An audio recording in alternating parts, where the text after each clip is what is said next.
The sound comes first. Not thunder, not screams. Just the crack of a single seal breaking. Then another. And suddenly, the silence of heaven gives way to pounding hooves. A white horse surges forward. Behind it comes a rider on a horse as red as fresh blood. Then another, black as a moonless night, carrying scales in his hand. Finally, a pale horse emerges, its color like the skin of the dead. Its rider has a name unlike the others: Death. For nearly 2,000 years, these four mysterious figures have haunted the imagination of humanity. They have inspired paintings, novels, films, sermons, and endless predictions about the end of the world. But behind the legend lies one of the most mysterious passages ever written, a vision so vivid that it still unsettles readers today. Were these horsemen describing the collapse of an ancient empire? A prophecy about humanity's future? Or a warning that every generation is destined to witness their ride? Even among biblical scholars, there is no single consensus, making the Four Horsemen one of history's most enduring mysteries. The story begins not with the horsemen themselves, but with a lonely exile. Near the end of the 1st century, an elderly man named John lived on the rocky island of Patmos. Banished from society, he claimed to receive an overwhelming vision, unlike anything ever recorded. It was not merely a dream. It was an unveiling, a revelation of heaven, judgment, suffering, and hope. At the center of his vision stood a scroll sealed 7 times.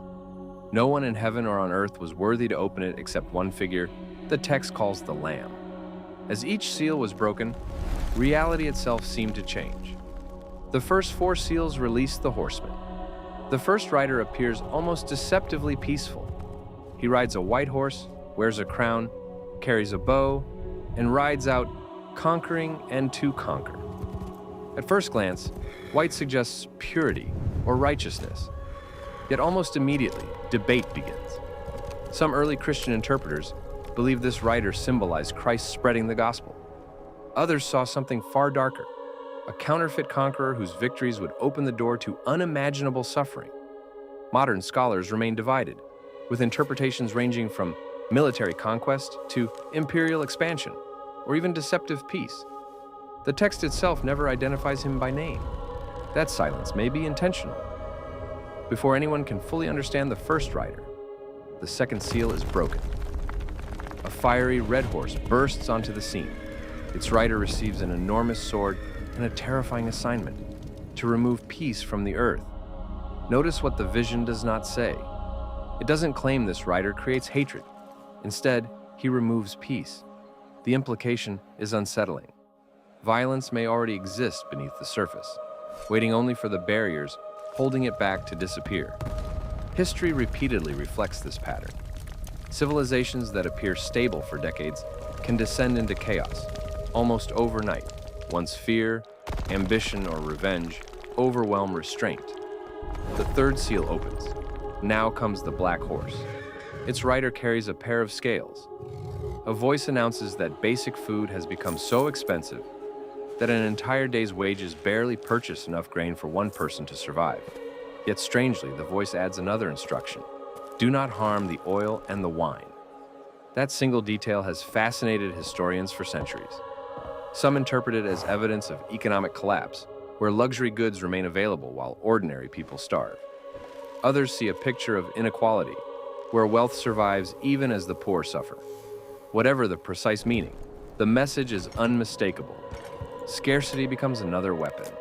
Hunger enters the story, and hunger has often proven as destructive as war itself. Then comes the 4th seal, the pale horse. Unlike the others, its rider is introduced by name: Death. Following close behind is Hades, the realm of the dead. Together they receive authority over a quarter of the earth through war, famine, disease, and even wild animals. The Greek word describing the horse's color is unusual. It suggests the sickly greenish-yellow shade of a decaying body, rather than simple pale white. Ancient readers would have recognized the image immediately. This was not merely another rider. This was mortality itself made visible.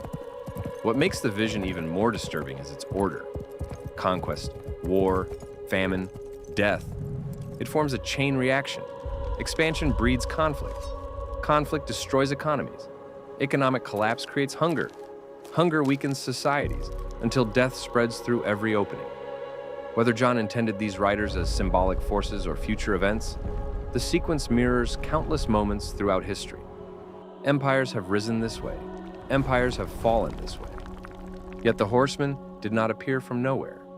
Centuries before Revelation, another biblical prophet named Zechariah described mysterious colored horses sent across the earth by God. John's vision transforms that older imagery into something far more dramatic. Instead of merely observing the world, these riders actively reshape it. Revelation builds upon older prophetic traditions while presenting them with unprecedented intensity. The question, of course, is whether John intended readers to expect literal horsemen. Most scholars say no.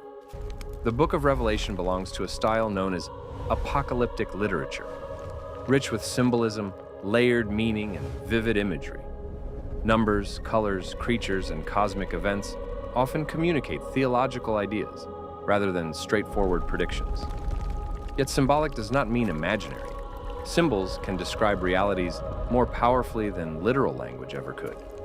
A single rider called death can represent every epidemic, every battlefield, every famine, every generation forced to bury its loved ones. That symbolic power may explain why the Four Horsemen continue to feel so immediate. During the Middle Ages, outbreaks of plague convinced many Europeans they were already witnessing the fourth rider. During World Wars, newspapers and preachers compared battlefields to the red horse. Economic collapses revived images of the black horse. Each generation has looked around its own world and wondered whether the prophecy was unfolding before their eyes. And perhaps that is precisely why Revelation never identifies a specific timeline. The vision remains disturbingly adaptable. Interpretations vary widely. Some Christians believe the horsemen described future events immediately preceding the return of Christ. Others argue they symbolize recurring patterns throughout human history. Still others believe they referred primarily to the political turmoil of the Roman Empire during John's own lifetime. Each interpretation finds support within different theological traditions, and the debate continues today. But one detail often escapes attention. The horsemen never appear independently. Each rides only after the Lamb opens another seal. Within the narrative itself, they are not chaotic forces acting outside divine authority. They move only when permitted. That theological point would have offered profound comfort to the persecuted Christians who first heard Revelation read aloud. However terrifying history might become, the vision insists that history itself has not escaped God's sovereignty. That message becomes even more powerful when viewed through the eyes of those first believers. Many lived under Roman rule. They had witnessed political oppression, violent persecution, famine, and disease. The horsemen were not distant fantasies. They described a world that already felt painfully familiar. Yet Revelation never ends with them. The riders are only the beginning. Beyond them lie further judgments, deeper mysteries, and ultimately, the promise of restoration. The apocalypse, despite its modern association with destruction, is fundamentally about revelation, an unveiling of what lies beyond suffering. Perhaps that explains why the Four Horsemen still refuse to disappear from our imagination. They are more than biblical characters. They have become mirrors. Whenever humanity chooses conquest over peace, the white horse rides again. Whenever nations embrace violence, the red horse follows. Whenever greed leaves millions hungry, the black horse returns. And wherever those forces gather, the pale horse is never far behind. Whether one reads Revelation as prophecy, history, literature, or sacred scripture, its horsemen continue to confront every generation with the same unsettling question.